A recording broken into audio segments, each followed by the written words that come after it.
Hello class 4 Hindi व्याकरण class में आप सबका स्वागत है। तो बच्चों, आज हम एक नया चैप्टर स्टार्ट करेंगे, संयुक्त व्यंजन।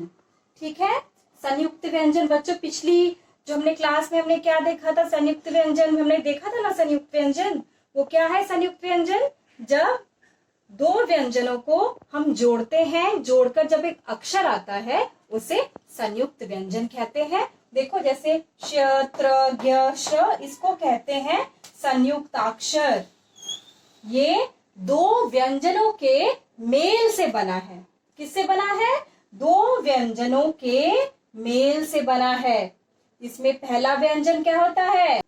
पहला क्या होता है? अरहित, फिर असहित। ठीक है, तो बच्चों ये संयुक्त अक्षर देख लो। श किससे बनता है? क और श से श बनता है। मतलब क हम लोग हलंत है ना, इसके नीचे हलंत, इसको हलंत बोलते हैं ना, पढ़ा था ना हमने। ये मतलब आधा क प्लस श। ठीक है, इससे क्या बना? शब्द देखो, कक्षा और क्षेत्र। ठीक है, फिर देखो त्र किससे बना? त मतलब त के नीचे हलंत, मतलब आधा त जमा र, त्र। क्या शब्द बनता है? देखो, पत्र मित्र। ठीक है, अब देखो ज्ञ में देखो आधा ज जमा न्य, ज्ञ। शब्द देखो ज्ञान, आज्ञा। ठीक है, अब देखो श्र किससे बनता है? आधा श के नीचे हलंत जमा र, श्र। शब्द देखो श्रम, श्रमिक। ठीक है, तो संयुक्त अक्षर मतलब दो व्यंजनों के मेल से जब कोई अक्षर बनता है उसको संयुक्त अक्षर कहते हैं। समझ आ गया बच्चों? ये आप अपनी क्लास पर कॉपी में नोट कर लेना। ठीक है, चलो आगे के हम लोग संयुक्त व्यंजन देखते हैं।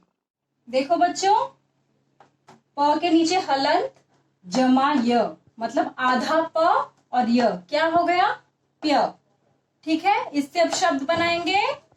क्या होगा शब्द? प्याज, प्याला। ठीक है, देखो कैसे लिखा है, ये आधा प फिर य एक साथ लिखा है। ठीक है, प्याज प्याला। ठीक है, दूसरा देखो, आधा क मतलब क के नीचे हलंत जमा ख। इसको कैसे लिखेंगे? आधा क और ख ऐसे लिखेंगे, देखो ठीक से। ठीक है, शब्द देखो, मक्खी, मक्खन। ठीक है, मक्खी, मक्खन। अब देखो ये वाला, स के नीचे हलंत और त ऐसे लिखेंगे, आधा स और त, स्त। ठीक है, बस्ता, सस्ता। ठीक है, अब देखो, आधा त जमा पूरा त ऐसे लिखेंगे। ठीक है, देख लो ठीक से, छत्ता, पत्ता।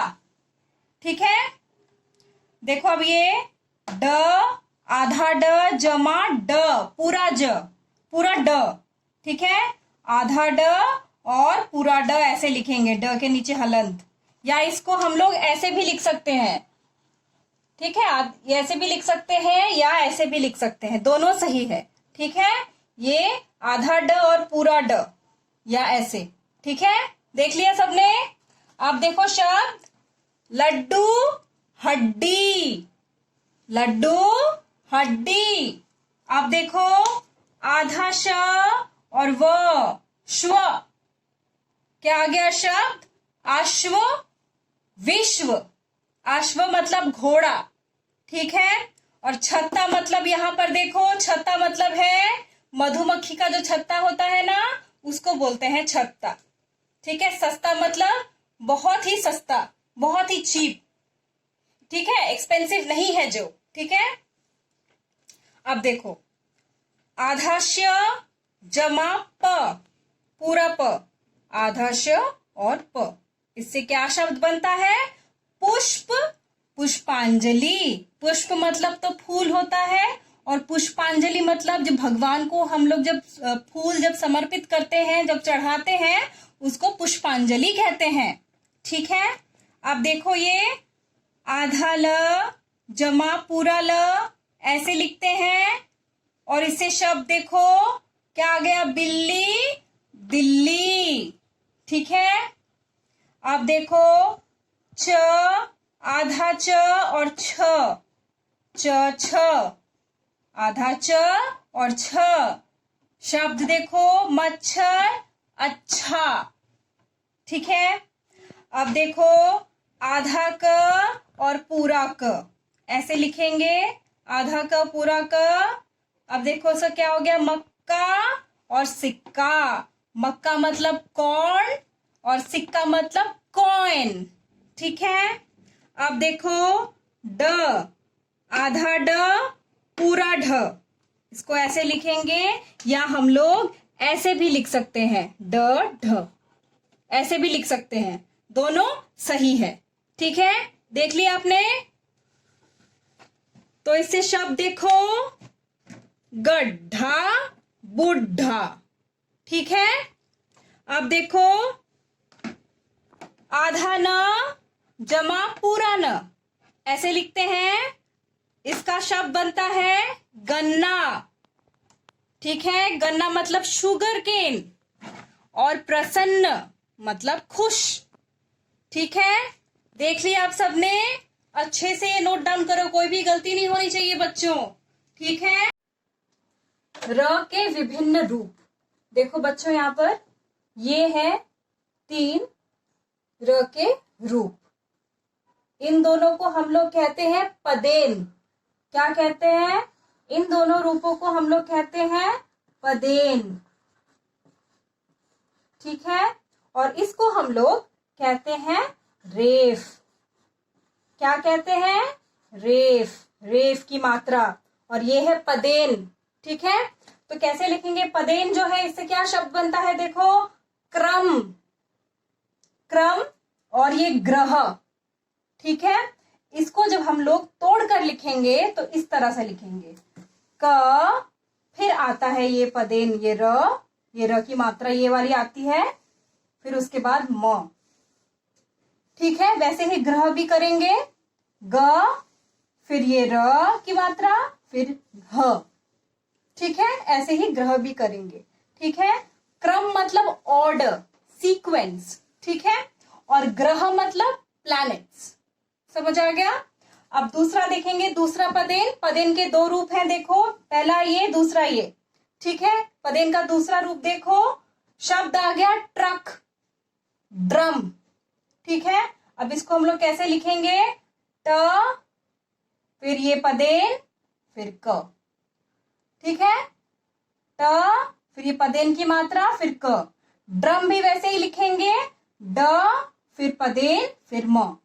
ठीक है, अब ये तीसरा देखो, इसको रेफ कहते हैं, रेफ। ठीक है, देखो पर्व,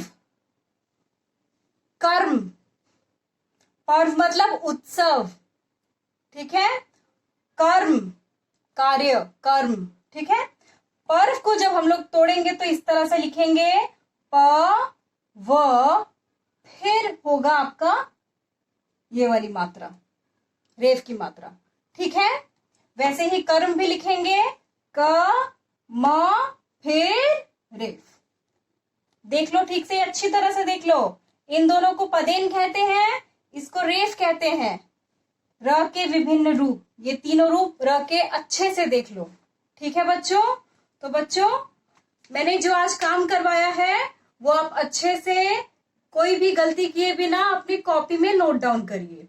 ठीक है बच्चों, तो आज की क्लास यही समाप्त होती है। धन्यवाद। নমস্কার, সব পেরেন্টসদের কাছে আমার একটা অনুরোধ আছে, আপনারা যখনই কোনো ক্লাস ওয়ার্ক, হোমওয়ার্ক বা অ্যাসাইনমেন্ট আমাকে মেল করবেন এই মেল আইডিতে, তাহলে মেলের যখন টাইটেল আপনারা লিখবেন আমার নামটা অবশ্যই মেনশন করবেন। আমার নাম শতাব্দী ম্যাম, আপনারা প্লিজ টাইটেলে নামটা মেনশন করবেন যাতে ওই মেলটা আমার বক্সে গিয়ে পৌঁছায়, তাহলেই আমি আপনাদেরকে রিপ্লাই করতে পারবো। ঠিক আছে, ধন্যবাদ।